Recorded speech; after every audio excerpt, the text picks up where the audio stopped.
কুমিল্লা আদর্শ সদর উপজেলার পাঁচথবি ইউনিয়নের ৩ নং ওয়ার্ডের উত্তর রাচিয়া মুহুরী বাড়ির সামনে পৈতৃক ব্রিটিশ আমলের সি.আর. খতিয়ানের মালিকানা সম্পত্তির পুকুরে মাটি ভরাটসহ দীর্ঘদিন ধরে জোর করে দখল চেষ্টার অভিযোগ পাওয়া গেছে।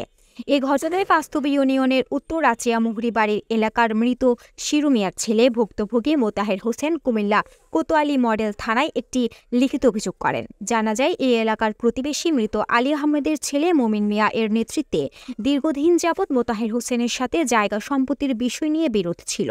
এমতাবস্থায় মমিন মিয়া প্রতিবেশী মোতাহের হোসেনের সি.আর. খতিয়ানের ওয়ারিশ সূত্রে প্রাপ্ত পৈতৃক সম্পত্তির একটি পুকুর ব্রিটিশ আমল থেকে তাদের পূর্বপুরুষের দখলে ছিল এবং বর্তমানেও দখলে আছে, কিন্তু মমিন মিয়া তার দলবল নিয়ে জোরপূর্বক ওই পুকুরটি দখলের চেষ্টা করছে।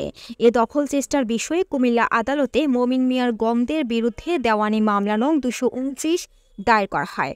ওই মামলার পর তারা ক্ষিপ্ত হয়ে আদালতে মামলার হাজিরা না দিয়ে মোতাহের হোসেন ও তার পরিবারের লোকজনের ওপর মানসিক ও শারীরিক অত্যাচার করিয়া আসিতেছে।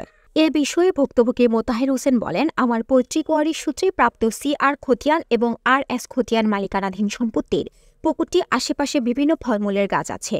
মমিন মিয়ার নেতৃত্বে মিন্টু, মনির, রাজ্জাক, তাহের, মঞ্জিল, জাহাঙ্গীর, আমির হোসেন সিদ্দিকরা পুকুরের পাশে ফলফলাদি গাছ নষ্ট করে বিভিন্ন গাছ কেটে নেয় এবং ফলফুল জোর করে নিয়ে যায়। বাধা দিতে গেলে মারার জন্য দৌড়ে আসে।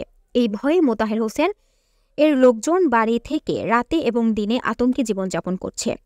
এখন তারা বেড়া দিয়ে পুকুরের মাটি ফেলে ভরাট করার সময় বাধা দিলে তারা দা, কুড়াল, ছিনি এবং দেশীয় অস্ত্রশস্ত্র নিয়ে আক্রমণ করে। আমি প্রশাসনের কাছে এদের বিচার চাই। অভিযোগের বিষয়ে জানতে মমিন মিয়াকে না পাওয়ায় ওনার ভাই খোরশেদ আলম বলেন, এই পুকুর আমাদের। আদালতে মামলা হওয়ার পর তারা আবার মামলা উঠিয়ে ফেলে। আমি কয়েকদিন বাড়িতেও যাইনি। এ বিষয়ে ওই এলাকার ইউপি সদস্য শাহ আলম বলেন, নতুন করে যাতে কোনো সংঘাত না হয় তার জন্য আমি উভয় পক্ষের সাথে কথা বলে জনপ্রতিনিধি হিসেবে যা পদক্ষেপ নেওয়ার তা নিব।